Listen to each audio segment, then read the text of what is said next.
Nice people have joined us today. Good afternoon, ladies and gentlemen. Thank you all for joining us this evening with the Du Bois Bunn Center Census Information Center. I believe this is our third program for the year, so we're super excited about you all being here with us. My name is Latoya Benjamin. I'm the director of the Du Bois Bunn Center here at Medgar Evers College under the leadership of Dr. Zalima Blair. And we're super excited to roll out this program to talk about census data for grant writing. And with that, I'll just leave all the rest of the time to you, Jolie. Thank you for your time. Please take it away.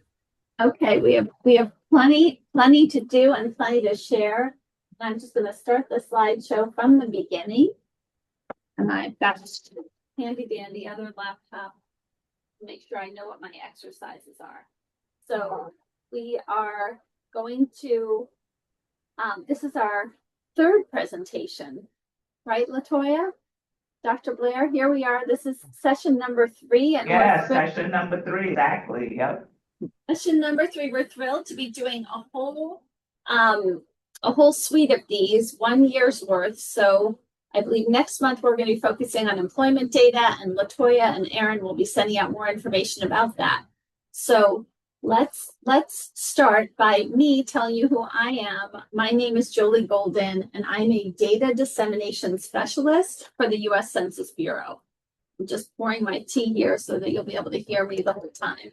And for the past 3 years, I basically help the public, that's everyone from small and large nonprofits to government agencies to individual data users and students, to help best access census data.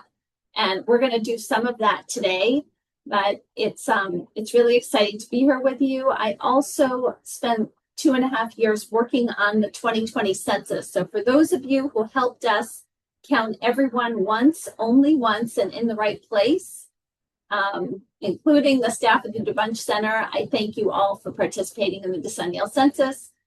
As my colleagues like to say, 2030 is just around the corner. So in terms of what we will do together today, I'll do a little bit of overview about grants and resources that may be helpful to you from the federal government. We'll talk about Census Bureau data. We never talk about census data without talking about geography, so we'll touch on geography. We'll discuss some popular surveys, and then we'll do some live tools demonstrations. So quick facts, narrative profiles, and data.census.gov, hopefully to help you, your nonprofit, or if you're a grant writer for hire, to do better proposals with more accurate, exciting census data. So the graphic here on this screen shows you that with a grant proposal, we want to feed in storytelling, community assessment, and data to make your proposal hopefully as compelling as possible to land the funds that your community needs. So just a minute about the Census Bureau. For those of you who have been on with us before, you may hear a little bit of repeat, but this is always good to know that we are the largest of 13 statistical agencies in the federal government. We conduct censuses and surveys each year, including that decennial census headcount every 10 years. The American Community Survey, I'll go more into that later, a deep ongoing survey of the American public, and the economic census, which is the official 5-year measure of American businesses. Our mission is to serve as the nation's leading provider of quality data about its people, places, and economy. And what you may not realize is a lot of the statistics that you hear, the unemployment rate, housing and construction starts, the consumer price index, are all based on statistics that our people and surveys out in the field are gathering. And then those numbers may be crunched by another agency. So the Bureau of Labor Statistics, for example, will release the unemployment rate. That's a little about the Census Bureau. Now, in terms of what census data touches, there are a vast array of grants and funding opportunities and funds that may be provided to your community that you may not even realize rely on census data. So everything from where should that new road be built to should we open or close a school in this district, to how are we reaching out to the elderly, to can we provide different housing in this area to better meet the needs of the population, and so on and so on. Even where are those bike lanes going to be built next? All rely on looking at census demographic and other local data to help make those decisions. Oh, and before I keep going, I want to make sure that you know that we will distribute a copy of the presentation, and that my colleague Aubrey, you're here, right? Aubrey will be putting some links into the chat, and also when we get to those exercises will be helpful. So if you have questions, please feel free to put them in the chat, and I promise that we will slow down and be able to take those questions as we go along. But first, let's get through a few more points. So these are examples of surveys that the Census Bureau conducts, but that the results, the numbers go to another department in order for them to crunch them, or that we partner with another department, like the CDC for the National Health Interview, for example. So in terms of grants, we want to think about what grants support and who funds grants. The federal government is one very significant source of grants. States, towns and municipalities, foundations, nonprofits like yourselves, and even individuals fund grants. Those grants can support everything from projects to education to research, operations, capacity building, and capital expenses. But using census data can help you make the case to win those grants, and that's what we're going to go into today. In terms of finding grants, existing grants, grants.gov, which is listed here, you can see this big visual of a woman with a big smile on her face. That is our resource for finding information about applying for federal grants. There are interactive tools on there that are very helpful, and different types of grants that you can apply for. In addition, you're probably familiar with some of the bigger names in foundation funding, like the Gates Foundation, the Ford Foundation, Rockefeller, etc. Those are also sources of grants. And if you wanted to see where federal funding has been allocated, this website, usaspending.gov, that's usaspending.gov, can give you a sense of looking for where past awards may have been given in terms of geographies and in terms of types of grants. So this is the official federal open data source of spending information.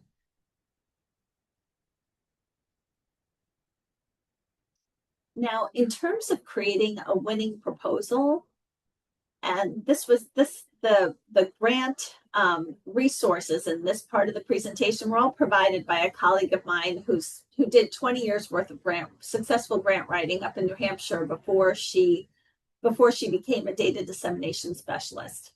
I'm one of 23 throughout the country, so if any of you are located in other parts of the country, I probably have a resource for you. You can see here that for your grant application to have the ability to be more successful, you want to be well organized, thoughtfully planned, concisely packaged, meaning not going over the word limit that's suggested, and where we come in is backed by supportive data. So in terms of those grant proposals that tend to be more successful, they do everything from providing measurable objectives, once again, data reliant, establishing a baseline for before and after, giving a budget narrative and timeline, and defining the population of focus and service delivery area. So we'll talk more about that when we talk about geography. And overall, and most importantly, you are identifying a need that could be met by funding from the entity that you're applying to. So in terms of good data, right, there is a lot of data out there.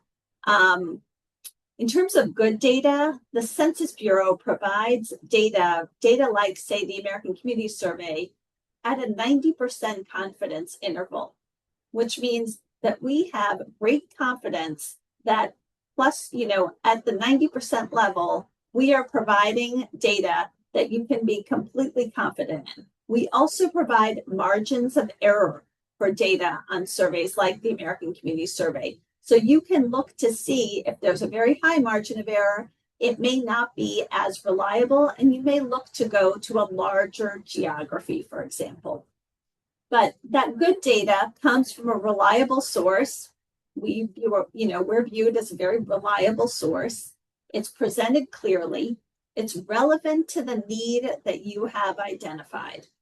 And it's drawn from or closely related to your target population. So we're going to look at some data where you can find data that is very local. So for example, last week, I was working with 60 frontline staff from all of the branches of the Brooklyn Public Library. And their interest was in what is surrounding my branch, what that would be their target area or target population. You can present that data in both narrative and graphic forms. So you can not only write in long form paragraphs about why you need this data, but you can show nice bar charts and maps which illustrate exactly the points that you want to make. And finally, good data tells a story. And even though I'm here helping you provide the numbers, you want to tell a story using those numbers. So why use census data? Once again, it's highly reliable, it's recognizable. And here is a key fact that all of the data I'm showing you, and even my services sharing this data with you and helping you find data, maybe even doing a presentation for your organization, are all free of charge. So every bar graph, every beautiful map that we produce together, you can make a copy of that map, drop it into your proposal, and use it at no charge. There are people who will repackage and sell our data through for-profit databases. Just know anything I show you on a census website will be totally free. So we also collect data and release it very regularly. So that's something that's important. It's not like we are going to one time go out there and do the American Community Survey. We are doing it every year and releasing consistent data every year. So you can make those comparisons over time. Aubrey, any questions that you think we should address at this time in the chat? I just wanted to take a breath and see if anyone had any questions as we're moving along. Not at this time. Not at this time. Okay. So in terms of what data is available and what kind of questions are often asked in terms of grants, federal and otherwise, you can see here anything from how many people live in poverty, what race and ethnicity are there, how has the target population changed, how many people in this area lack health insurance or have a disability, and more. We provide answers to many questions that funders ask. The other way that census data is very compelling in terms of your grant is it can help you share what makes your target area or service delivery area different. So, are there low-income families? Is there overcrowded housing or high unemployment or low educational attainment? Everything listed on the right-hand side here of this slide are opportunities for you to share ways that your population may be in need. And there are many others, but this just gives you a sampling of what you can do to differentiate the area that you want to serve for your programming. And I think finally in this part is maximizing the opportunity for you actually to convince people to give you the grant. So use data to show disparities in the documented norms and your target population. You want to as closely as you can, match the service delivery area with census geographies so that it's easier to gather your data. If the census geography isn't perfectly matched to your service area, you can use multiple census geographies, or you could also choose one that closely matches. Here, you don't want the perfect to be the enemy of the good. And then compile the data and only use what focuses on your project. So make sure you're using data that's relevant to your project and not necessarily providing too much other information that will detract from what you're trying to focus on. And finally, make comparisons across geographies. And I'll show you a good slide for that in just a few minutes. So now let's move to identifying census geographies. I always say we can't talk about census data without talking about a little bit about geography, because you want to define the area that you're looking for data. You can always switch. You can always move from looking at a county to looking at a census tract, for example. But just to give a little bit of background, let's look at this geographic hierarchy. So you can see the lower levels of census geography are the census blocks and the census block group. Only the decennial census goes down to the census block level. It is the smallest, most granular geographic level for which we release data. The next up is the block group. And even for the block group, there are often high margins of error for the American Community Survey. So odds are you're often looking for smaller geographies at the census tract level. And even at the tract level, we encourage people to look at percentages rather than numbers. Moving up to counties, as you scale up in geography, you have lower margins of error and more accurate data. So some things will look very recognizable on this geographic hierarchy, right? Like counties or states or school districts, congressional districts. A few others may look less familiar. Does anyone want to share something that looks a little less familiar?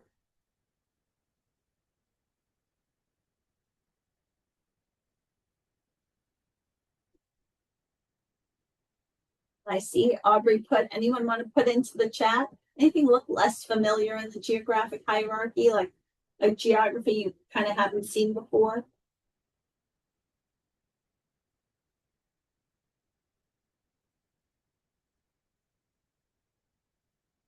Okay, excellent. Everyone landed on the PUMA, right? What is a public use microdata area?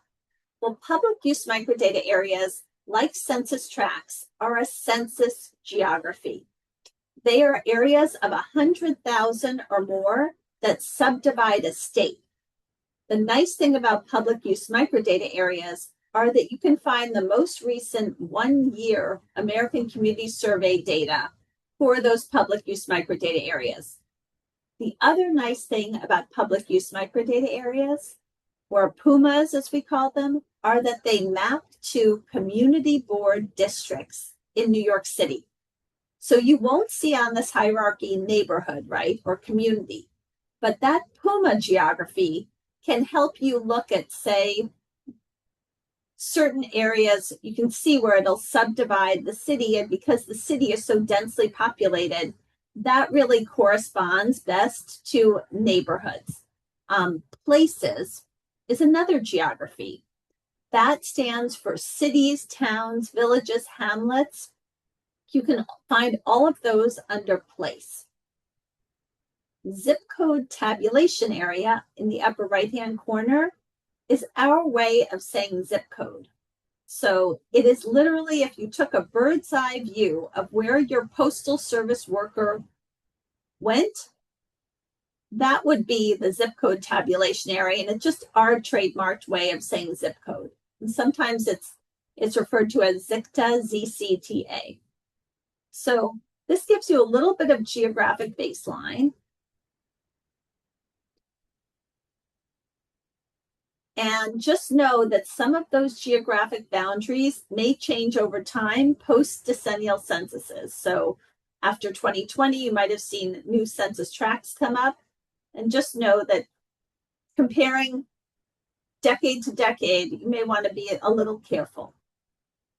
So this is a visual of, this is a visual where you can see how some of that data nests, what the state looks like within the nation, a county within a state, a tract in the county, and then going all the way down to the block group level.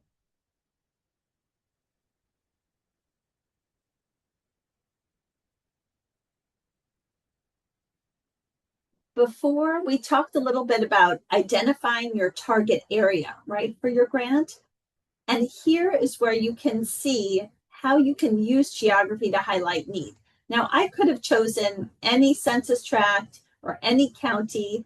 I happened to I chose a tract on the Lower East Side where there's a pretty diverse population and an area of socioeconomic diversity where the Manny Cantor Center, the Educational Alliance, is located. It's near Seward Park.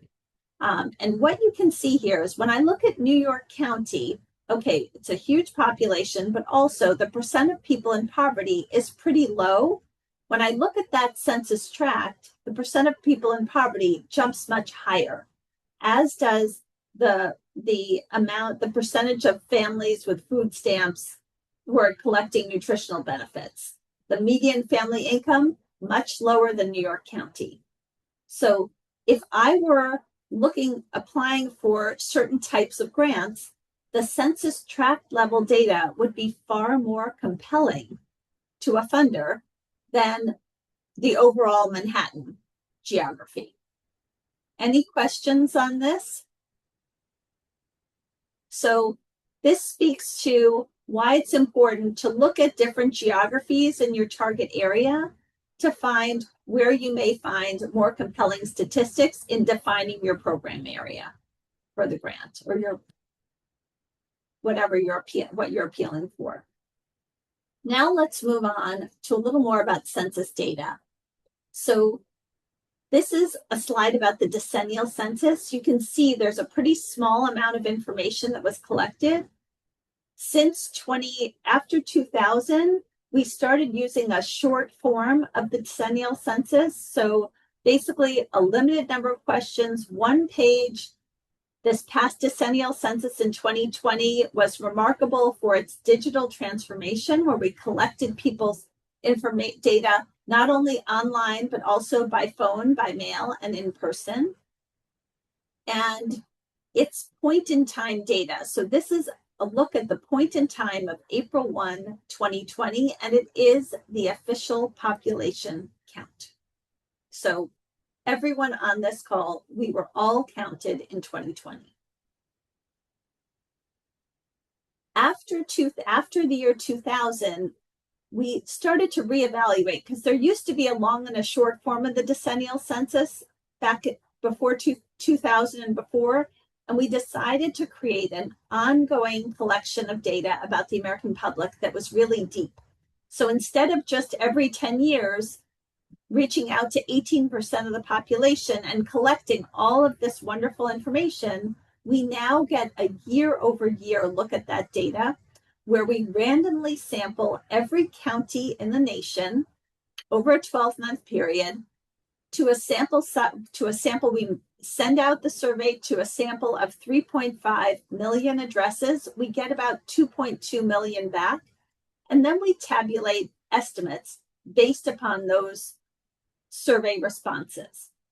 So the difference between decennial census and ACS, one of the main differences, with decennial, there's no margin of error.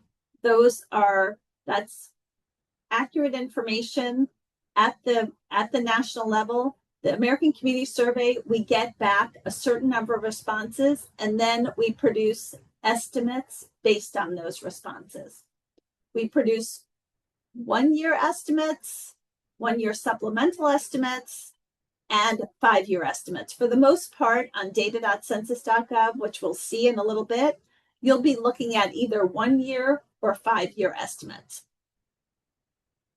So the difference between those 1- and 5-year estimates and on a wide variety of topics is that the 1-year data threshold is 65,000 or more. So if you're looking at the census tract level for only 4 or 5 or 10,000 people, you're looking at the 5-year estimates. This will all become a little clearer as we move along. And in terms of the menu of what you can find, this is an array of topics that you'll find for the decennial. For the decennial census, it's only the ones in orange, and all of the rest of them are covered in the American Community Survey data. So this just synopsizes the difference between the census, the decennial census, and the American Community Survey. So every year you'll see those releases for the ACS, and it's a period of time count. So now let's go to the more fun part, which is where we'll do live demo, and hopefully you'll help me answer a few questions. The first thing I'm going to show you is Quick Facts, and Aubrey's going to put the link in the chat. It's basically census.gov/quickfacts, spelled here just like it sounds, Quick Facts. So this is the scenario that we're going to find the answer for. And here's Helen, and she's a grant writer applying for a language assistance grant to support the opening of a new language education center in New York City. She wants to compare Kings, Queens, and Bronx counties to make a data-informed decision about where to locate the new center.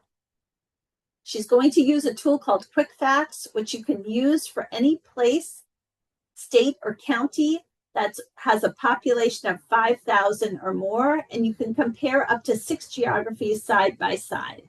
So let's look at Quick Facts.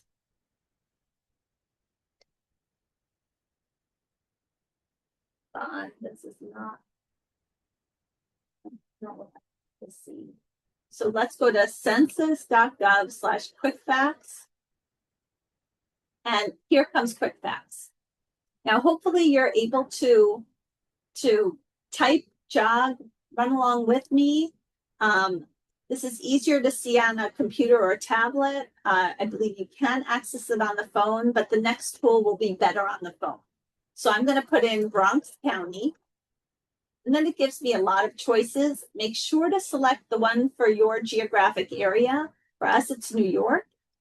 I'm going to put in Queens County. And I'm going to put in Kings County. For those of you who want to compare all of New York City, and make sure you choose New York, not California. When I clicked on each one in the search bar, when I clicked on the right county, you could see it immediately populated. This is a very simple looking tool, but an incredibly valuable tool because it gives you an array of statistics across a number of surveys. So you can find business information, income information, and when you want to know where is my data from, for example, this population estimate information is information we release between decennial censuses. It's incredibly helpful. So this is the most accurate population information right now. It's giving you, it takes the decennial census head count, but then incorporates the most recent birth, death, and migration data for that year, and then gives you another number. So you can see here the base and what the population is now. So we were looking for language, and I'm going to look down here. You could either look by select a fact, or you can simply scroll through the tool. And what I want to find here is language other than English spoken at home. So once I find the data point that I'm looking for, I click on that statistic and it comes up here to the top just for easier viewing. So one thing that you can see here is that far more people in these 3 counties speak a language other than English at home than people in the United States on average. So if Helen wants to open her language center, she could choose from any of these, have very high percentages of people who may need language instruction, given that they don't speak English at home. You could also look down and see what the racial breakdown is. So if you wanted to focus on Spanish, the Bronx probably is your place due to the Hispanic or Latino percentage. If you were interested more in Asian languages, then Queens might be a better bet. So lots of different ways to compare statistics in Quick Facts. Any Quick Facts questions? Hopefully you all got it to do a quick dive into Quick Facts yourselves. So back here, this is just a little close-up of what that looked like. And so now let's dive deeper. Now that Helen's decided that she's going to focus on, in this case, in the Bronx, she wants to find more descriptive data and possibly find data for a specific address in the Bronx. And for this, we're going to look at this address, 310 East Kingsbridge Road in Bronx, New York. And we're going to find data through something called the narrative profile. And Aubrey's going to put the link to the Census narrative profile.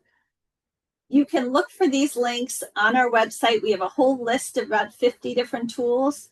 I find the easiest way is just to go into your browser and put in Census narrative profile, and the link will usually come up as the first resource. The nice thing about the narrative profile, it's smartphone friendly. It's easy to look at, and it provides both text and bar charts that can be helpful for grant proposals. It's not copyrighted, so you can put this information right into a proposal. So hopefully you're pulling up the Census narrative profile like I'm going to do in a second. And what we're going to do is we're going to use the address lookup. You can see that you can get data back to 2015. And once you look up the address, you'll find a number of different geographies that you can access. So let's go to Census narrative profile. So now I'm just going to put, just like I said, Census narrative profile into my browser. And now it comes up pretty quickly. So here I could choose a different year if I wanted, but I'm going to go for the most current data, the most current American Community Survey 5-year data, and use this address lookup for 310 East Kingsbridge. Is it Road? East Kingsbridge Road. And often you don't even need to put the zip code. It will often find it for you. So once I looked up that address, I can choose from any of these. I'm going to choose the narrative profile for the tract. And it takes a couple of seconds to populate. These are 18 very popular topics.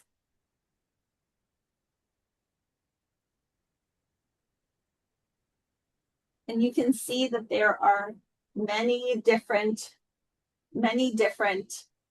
topics to look at. I could look at native and foreign born for my topic to see where people came from. And I can see here a different breakdown of the language that people speak at home. So this is for people who speak a language other than English.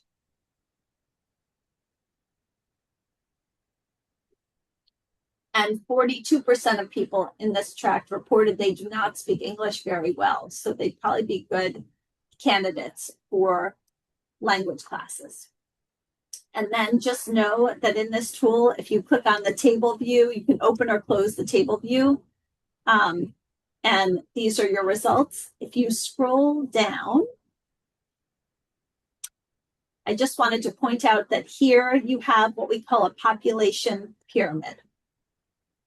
So 399.01 refers to the number of the census tract for that address. So that address is located within a census tract of about population of anywhere from 4 to usually 10,000 at the higher level. That's where that's what the 399.01 refers to. So now going back here,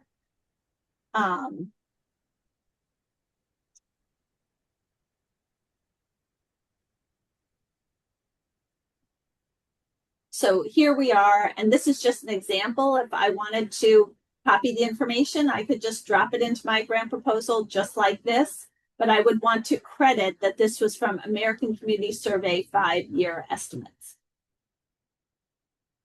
Moving on, I thought we could see if everyone who's on the call could try using the census narrative profile and see if they could find for their work, home, or school address, and put in the chat, what is the percent of people who are living in the same home as 1 year earlier?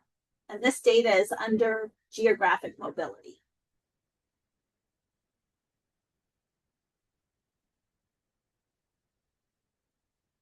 So I'll give everyone just a minute to go and find that.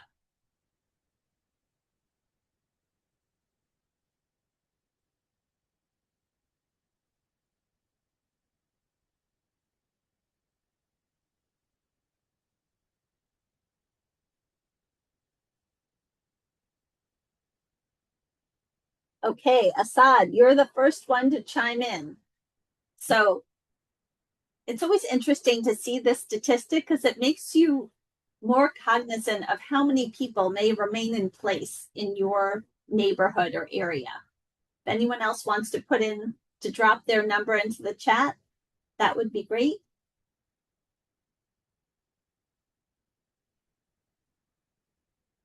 And if anyone is having any trouble finding this, I'm happy to show it to you again.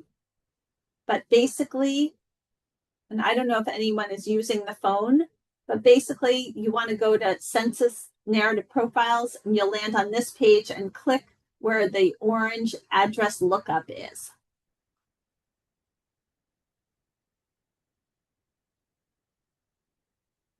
Thanks, Sean and Aaron.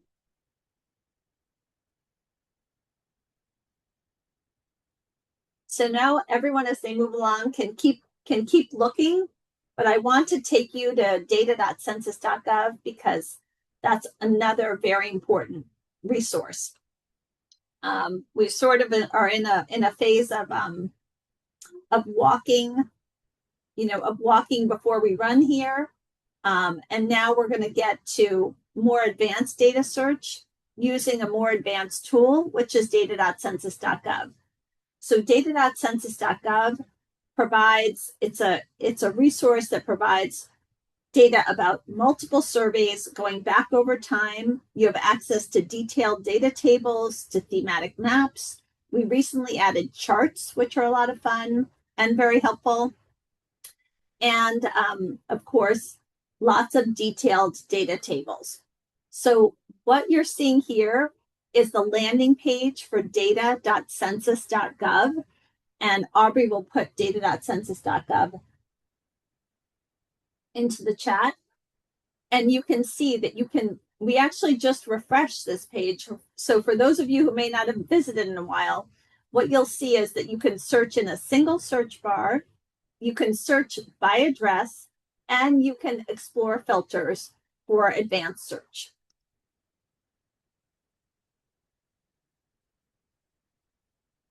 So the first thing that I'm going to do to lead you through data.census.gov is search for an address. So we just searched for an address using the narrative profile. Now we're going to do this using an address in Brooklyn that should look very familiar to all of you at Medgar Evers College. because this is actually the Med Roberts College address, as far as I could find. And we're going to locate the geographic profile of the county where this address is located. And then we're going to find data profiles for the census tract where this address is located. So here we go. So I'm going to go to data.census.gov. And this pulls up this landing page. Just to give you an example, I could go into Kings County, which is Brooklyn, Kings County, New York. And hopefully it moved along pretty quickly here. And I could find immediately that this is what comes up first, always the total population based on decennial census numbers.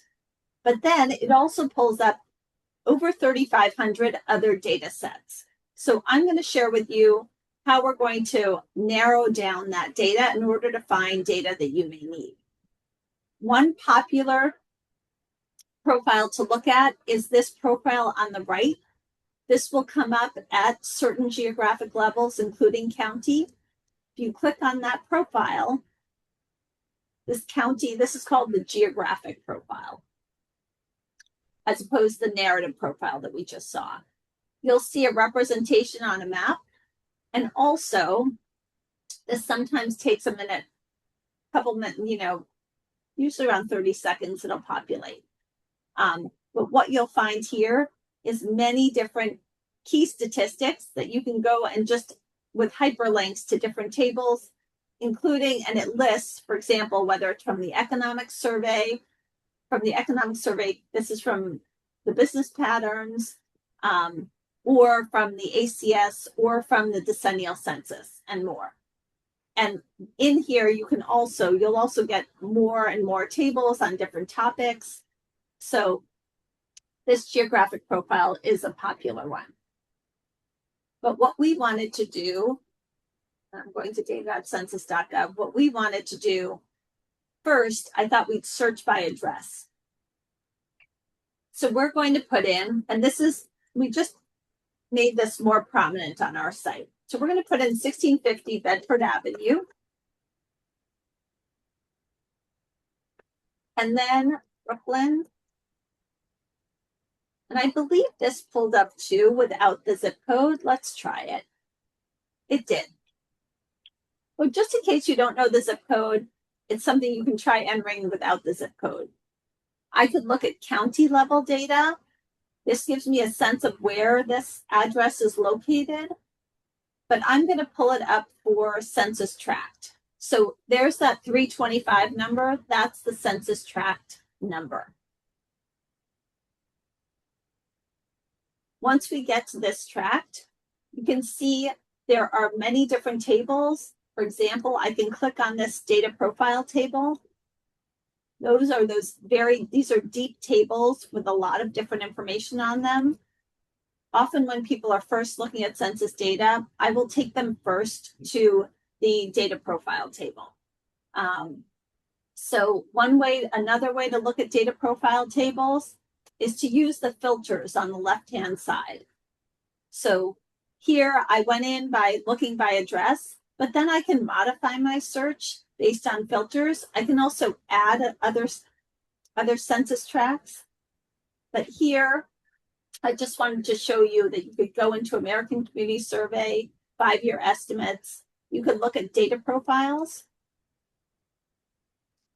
And you have access to these wonderful deep data profile tables.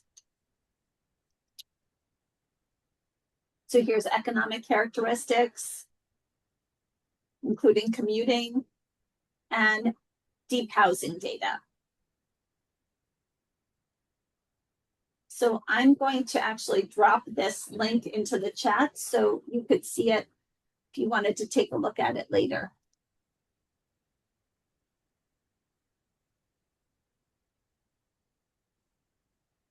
So this is one way of diving into data.census.gov. Now let's look at a more specific example. Now I'm going to locate the top 10 census tracts where people speak English less than very well in Kings County, New York, according to the most recent 2024 ACS American Community Survey 5-year estimates. I'm going to filter it by language spoken at home, and then I'm going to map the data, and I'm going to look at table 1601. When you find a table that you like, you should bookmark it. It'll make things much easier. So in order to clear my cache and go back to the landing page of data.census.gov, if I click here in the upper left, they just made this change. If I click on the upper left, I'm going to go to our main census website. So to give you an example of what that looks like, you're going to land here. If I just want to clear my cache, I'm going to go up here to the right where there's a link that says data.census.gov. So here I am, and I want to find those top 10 census tracts where people speak English less than very well in all of Brooklyn. So I'm going to go to Explore Filters. This is the best way to do advanced search. And the first thing I'm going to look for is my geography, which is census tract. So I click on census tract, and that has me go to my state, which is New York. And then I select Kings County. And now I could select individual census tracts, but I want all census tracts in Kings County. So this immediately loaded into my filter. The next thing I'm going to do is select 2024, so I get the most recent data. And I'll look, all of these topics have subtopics. So for example, if I wanted SNAP benefits, I'd look under income and poverty. But I want language, so I'm going to look under populations and people and click on language spoken at home. So now, once I've made those selections and I've loaded my filters, I could also cross them out if I didn't like them and remove them. I'm going to hit search. And this gets me, instead of 3,500 tables, I get 30 tables. And I'm going to click on, I can shop for data with any of these tables. I'm going to click on language spoken at home. And just know, while this friendly stop sign popped up, always look for this little open the table link. When I click open the table, as long as my table is less than 1,000 columns, it will open. Otherwise, I could download the data. But I wanted to map this data. So I am going to go to More Tools and Map.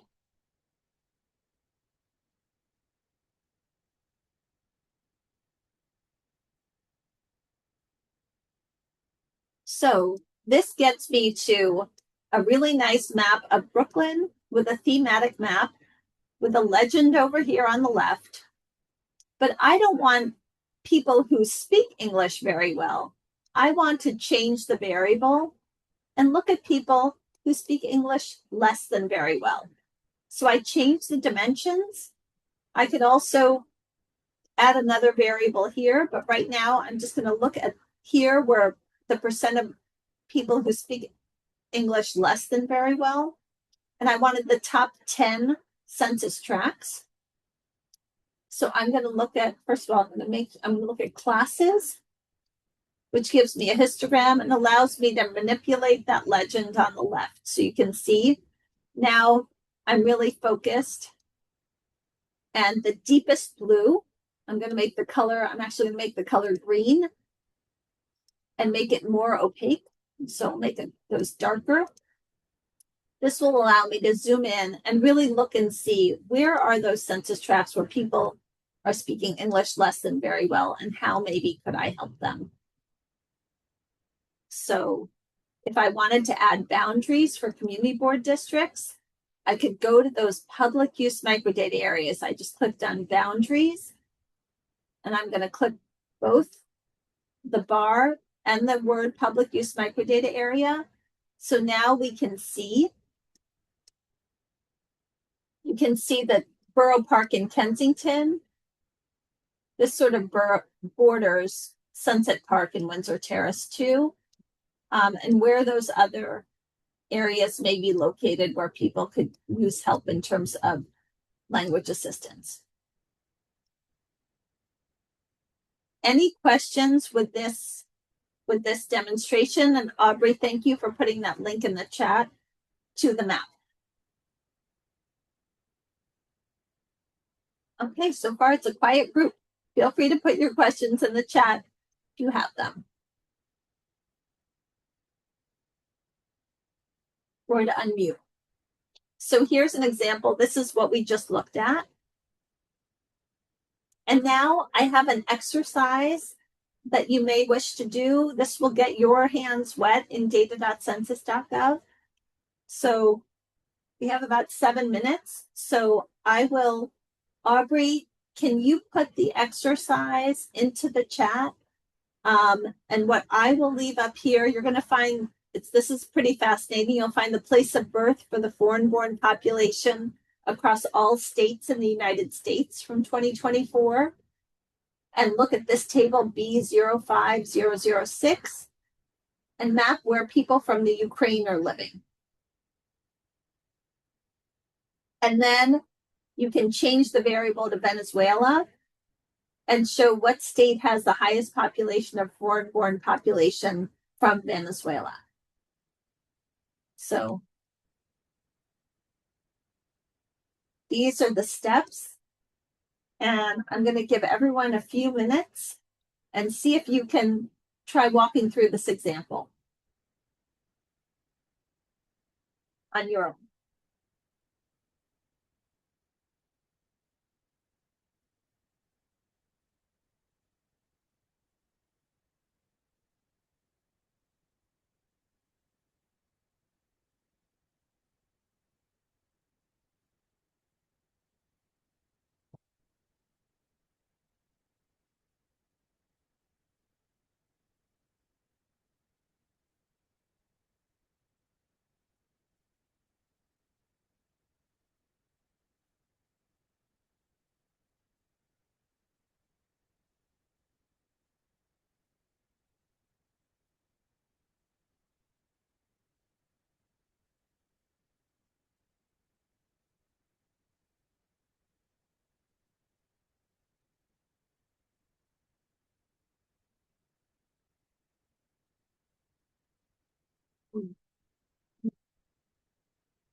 Aubrey, I think the example that you put in may have been,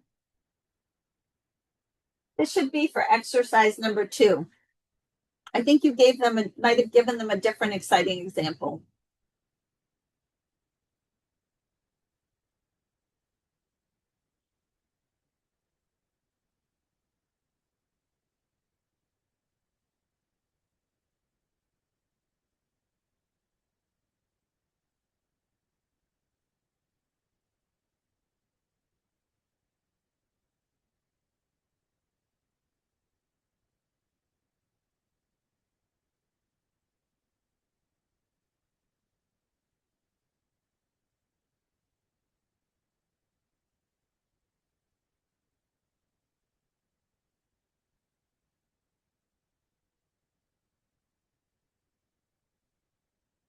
Okay, everyone. Aubrey put the steps in the chat, and this is the question.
Okay, I know I haven't given you that much time. How's everyone doing?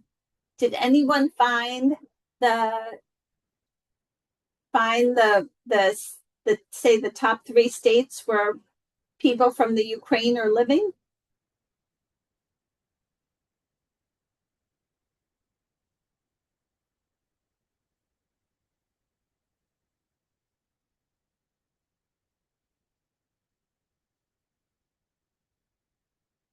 And I saw a nice comment, Gregory. Yes, you said you have about 40 affordable housing buildings in central Brooklyn. You would be able to enter the address and find data for um, for the areas around your housing portfolio. I can't tell you it won't exactly be for that building, but it will be for the area. All of our data is protected for privacy. So you want to look at the margins of error. But you certainly can compare percentages and you can also look at data over time. So I would be happy if you would like to also set up time separately. I'm happy to go over how to find that data for you and your staff and your colleagues. Okay. Oh, thank you, Christopher. So you found that New York City, California, and Washington State had the highest population from the Ukraine. So let's see. I think I have that here. I know other people may still be working, but I know we're sort of nearing the end of our time here. This is kind of where you wanted to get to in terms of what your map could turn out to look like when you search for that table. And then if you're able to change the variable, this is what you get to. And I'm happy to go through that in a minute for anyone who wants to stay, but I did just want to mention that we have before anyone leaves that we have many resources available on census.gov/academy. You can find short videos, data that are called data gems. You can get access to courses and also to webinars that we do ongoing. And I will send a list of a thank you note with links and with a copy of the presentation that Latoya and Aaron will forward to you tomorrow. So that should be coming your way soon. But I just wanted to also provide my information. I'll put it in here. It's jolie.r.golden@census.gov. And then I'm happy to go through the example. I just didn't want to leave anyone without my information in case you want to contact me to go through other issues or to set up a separate presentation with your nonprofit. So here we go. So now, anyone have any questions? Sean, you found your way? Now let's go back to this example. Thanks, Aubrey. And we'll look at place of birth for the foreign-born population for all states in the United States. We could also look at this at a more local level and for all of the maybe we'll look at it. Well, let's look at the one that you did so that everyone's clear on how to do that. So I go into data.census.gov. Hello? Hi. Okay. I know we're just at the end of our time, but I'm gonna walk through this example with you so that you are able to hopefully replicate it on your own. We're gonna go to Explore Filters. And we always want to look at the smallest level of geography that we're looking for. So that's state in this example. I can click all states in the United States.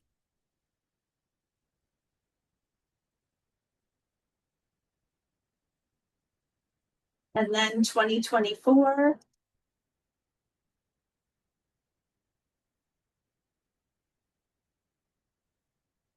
And we're looking at native and foreign born, so populations and people, native and foreign born, to get to place of birth. And search. And the table that I like to look at is this place of birth for the foreign born population in the United States.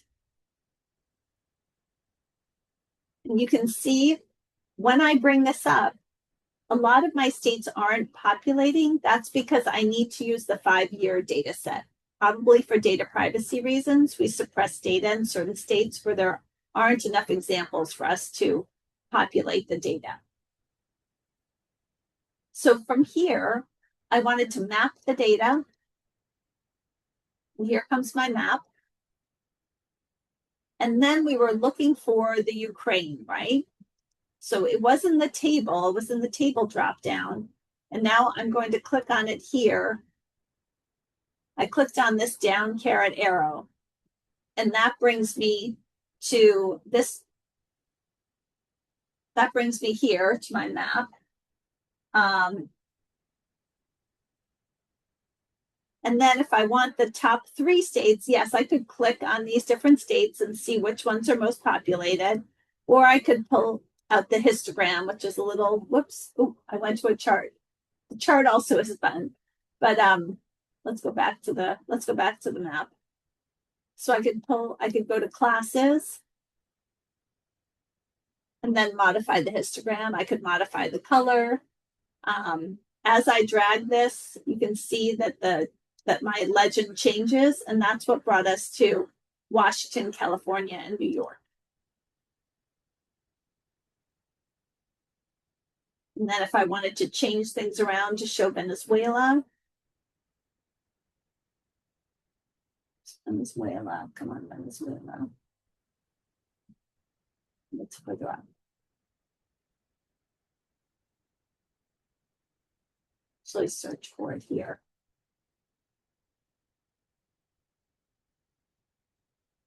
And this will repopulate for Venezuela. I'm going to change the color of my map so it looks different. If I wanted to have 2 maps side by side, they could look a little different. So this gives you the response, and the population of Venezuela and Florida is pretty impressive at 324,400 per our most recent estimates. So this is what I was happy to share with you today. I hope everyone found the presentation to be helpful. I hope to hear from some of you, and I really hope that you'll join us for future sessions. My colleague Erlene Dowell, who's an expert in employment data, will be sharing ways to access different employment data tools in our next webinar. And we have lots of other exciting ones to come, including one which focuses on race and ethnicity in June. So more to come your way. Latoya, is there anything that you want to say in closing? No, thank you, Jolie. That was very helpful. I think Aaron just has some closing words, and we can close out. Thank you again. Thank you. I would just like to say on behalf of the Du Bois Bunch Center, I would love if we can do a virtual round of applause for Jolie and Aubrey for facilitating this amazing presentation for today. And then again, I just want to reiterate that we will be sending the video out and all the resources tomorrow once we receive them from Jolie. Thank you very much. And thank you, everyone, and have a very good evening. Thank you. Have a great evening, everybody.